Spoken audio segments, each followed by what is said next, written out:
அம்மா, உன் மடியிலிருந்தே உம்மத்தின் ஒளி எழும்புகிறது. அம்மா, இரவின் அமைதி ஆழமாகும்போது, நீ அரை தூக்கமான கண்களுடன் உன் குழந்தைகளின் போர்வையை சரிசெய்து வைக்கும்போது, மக்கள் நீ உன் கடமையை மட்டும் செய்கிறாய் என்று நினைக்கிறார்கள். ஆனால் உண்மையில் அந்த நேரத்தில் நீ ஒரு தலைமுறையின் அடித்தளத்தை அமைத்துக் கொண்டிருக்கிறாய். நீ உன் மடியில் குழந்தைகளை மட்டும் தாங்கிக் கொள்வதில்லை, முஹம்மதே உம்மத்தின் எதிர்காலத்தையே தாங்கிக் கொண்டிருக்கிறாய். நீ சிறிய கைகளில் உணவை வைத்து பிஸ்மில்லாஹ் என்று கற்றுக் கொடுக்கும் பொழுது, அது உணவின் ஒழுக்கத்தை மட்டும் கற்றுக் கொடுப்பதல்ல, அது இதயங்களில் அல்லாஹ்வின் பெயரை பதியச் செய்யும் ஒரு இபாதத். உலகின் தாய்மார்கள் குணநலன்களை உருவாக்குகிறார்கள், ஆனால் ஒரு முஸ்லிம் தாய் ஆகிரத்தை அழகாக்குகிறாள், ஈமானை உருவாக்குகிறாள், ஒளியை விதைக்கிறாள். நபி முஹம்மத் கூறினார், உங்களில் ஒவ்வொருவரும் பொறுப்பாளி, அவரிடம் அவனுடைய பொறுப்பு குறித்து கேட்கப்படும். மேலும் கூறினார், குழந்தையின் முதல் பள்ளிக்கூடம் தாயின் மடிதான்.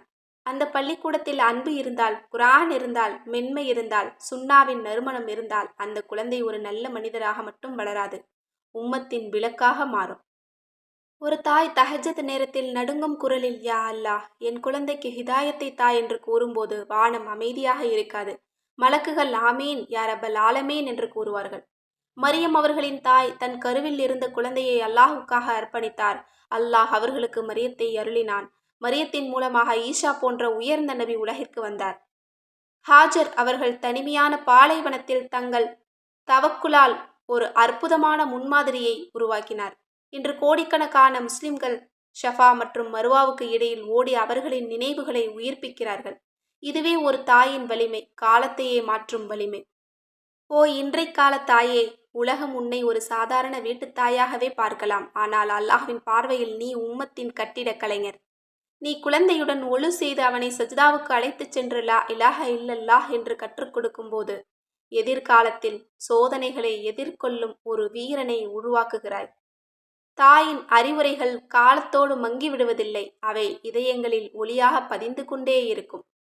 மகனே தொழு, மகனே குர்ஆனை திற, மகனே பொய் சொல்லாதே. இந்த வார்த்தைகள் ஒரு நாள் வாழ்க்கையின் ஒரு திருப்பு முனையில் தௌபாவின் கதவை திறந்துவிடும். எத்தனை தாய்மார்கள் இரவின் அமைதியில் அழுது கொண்டு, யா அல்லாஹ், என் மகன் தொழுகையாளர்களாக ஆகட்டும், என் மகள் ஹயா உள்ளவளாக ஆகட்டும், என் குழந்தைகள் உலகத்திலுள்ள ஆகிரத்திலுள்ள வெற்றியாளர்களாக மாறட்டும் என்று துஆ செய்கிறார்கள்.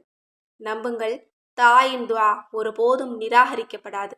குர்ஆன் கூறுகிறது, உன் இறைவன் உத்தரவிட்டான், அவனைத் தவிர வேறெவரையும் வணங்காதீர், பெற்றோருடன் மென்மையாக நடந்து கொள்ளுங்கள். அல்லாஹ் தன் இபாதத்திற்குப் பிறகு பெற்றோரை சொன்னது தாயின் உயர்ந்த நிலையை உணர்த்துவதற்காகத்தான். ஒரு தாய் தினமும் சில சிறிய அமல்களை பின்பற்றினால் தலைமுறைகள் மாறிவிடும். குழந்தையின் காதில் அதான் சொல்வது, ஒவ்வொரு உணவுக்கு முன் பிஸ்மில்லாஹ் சொல்வது, தவறுகளை மென்மையாக சரி செய்வது, வீட்டில் குர்ஆன் ஓதுவது, நபியவர்களின் சம்பவங்களை சொல்வது, தூங்குவதற்கு முன் துஆக்களை சொல்லிக் கொடுப்பது, மாஷா அல்லாஹ், அல்ஹம்துலில்லாஹ் என்ற பழக்கத்தை உருவாக்குவது, தினமும் குழந்தைகளுக்காக ஒரு துஆ செய்வது. ஓ தாயே, நீ உன்னை சாதாரணமானவள் என்று நினைத்தாலும் உண்மையில் உன் மடி ஒரு மனிதரை மட்டுமல்ல, ஒரு சமுதாயத்தையே உருவாக்குகிறது. வரலாற்றில் பெரிய அறிஞர்களாக விளங்கிய இமாம் மாலிக், இமாம் ஷாஃபி, இமாம் புகாரி போன்றவர்களின் மகத்துவத்தின் பின்னால் அவர்களின் தாய்மார்களின் நல்ல தர்தீப் இருந்தது. ஓ சகோதரியே, நீ விரும்பினால் உன் மடியிலிருந்து அடுத்த ஆயிஷா போன்றவரை உருவாக்க முடியும், ஒரு ஹாஃபிலை உருவாக்க முடியும். அல்லாஹ்வை பயப்படும் மகனையும் அல்லாஹ்வை பயப்படும் மகளையும் நீ உருவாக்க முடியும். இது சாத்தியமே. நியத் இருந்தால் எதுவும் நடக்கும். அல்லாஹுக்காக இருந்தால் எதையும் வெல்லலாம். உலகில் பல போர்களை பல அரசுகள் வெல்லலாம், ஆனால் ஈமானின் போரில் தாய்மையாளர்களின் சஜிதாக்கள் தான் வெல்லும். இன்று ஃபித்னாக்களின் காலம்.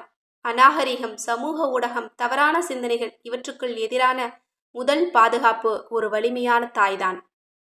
குழந்தைகளை குர்ஆனோடு இணைக்கும் தாய், நபியவர்களின் வாழ்க்கையோடு வாழ்க்கை முறையை இணைக்கும் தாய், தௌபாவின் உண்மையை புரிய வைக்கும் தாய். இஸ்லாம் கூறுகிறது, உண்மையான ஒழுக்கம் ஈமான் சஜிதாவில் கேட்கப்படுகிறது. ஃபஜர் நேரத்தில் அழுது கொண்டு சொல்லுங்கள், யா அல்லாஹ், என் குழந்தைகளை உன்னை நேசித்தவர்களாக மாற்றிவிடு. அவர்களின் இதயங்களில் ஈமானை உறுதியாக பதியச் செய். அவர்களை ஜன்னத் பாதையில் நிலைத்திருக்கச் செய். குழந்தைகள் தொழுகையாளர்களாக இருந்தால் அவர்கள் மற்றவர்களையும் தொழுகைக்கு கூப்பிடுவார்கள். மகள்கள் ஹயாவுடன் இருந்தால் அவர்கள் தலைமுறைகளை பாதுகாப்பார்கள். குர்ஆன் ஈமான் கொண்டவர்களுக்கு நற்செய்தி கூறுகிறது. நாங்கள் அவர்களின் சந்ததியினரையும் அவர்களுடன் சேர்த்து விடுவோம். அதாவது பெற்றோர் நல்லவர்களாக இருந்தால் குழந்தைகளும் ஜன்னத்தில் அவர்களுடன் சேர்க்கப்படுவார்கள். இதுவே தாயின் உண்மையான மகத்துவம். ஒரு தாய் இந்த உலகத்தை விட்டு சென்ற பிறகும் அவளுடைய குழந்தையின் ஒவ்வொரு நன்மையும் அவளுடைய கபருக்கு ஒளியாகச் செல்லும். இதுவே உலகம் சதக்கா ஜாரியா என்று அழைக்கும் அமல். ஓ தாயே, உன் சோர்வு வீணல்ல, உன் தியாகம் வீணல்ல. உன் இரவுகளின் கண்ணீர் அர்ஷில் பாதுகாக்கப்படுகிறது. உன் குனிந்த தலையிற்கு சலாம், உன் நடுங்கும் கைகளுக்கு சலாம், உன் துஆக்களுக்கு சலாம். நீ ஒரு தாய் மட்டுமல்ல, நீ ஒரு உம்மத்தின் கட்டிடக் கலைஞர். அல்லாஹ்வே, தாய்மையின் பொறுப்பை நீ வழங்கிய எல்லா இதயங்களையும் உன் திருப்தியின் பாதையில் நிலைத்திருக்கச் செய். எங்கள் பிள்ளைகளுக்கு ஈமானின் ஒளியை அருள். எங்கள் வீடுகளில் குர்ஆனின் பரக்கத்தை இறக்கு. எங்கள் தலைமுறைகளை தீனின் பாதுகாவலர்களாக ஆக்கு. ஆமீன் யா ரப்பல் ஆலமீன். அஸ்ஸலாமு அலைக்கும்.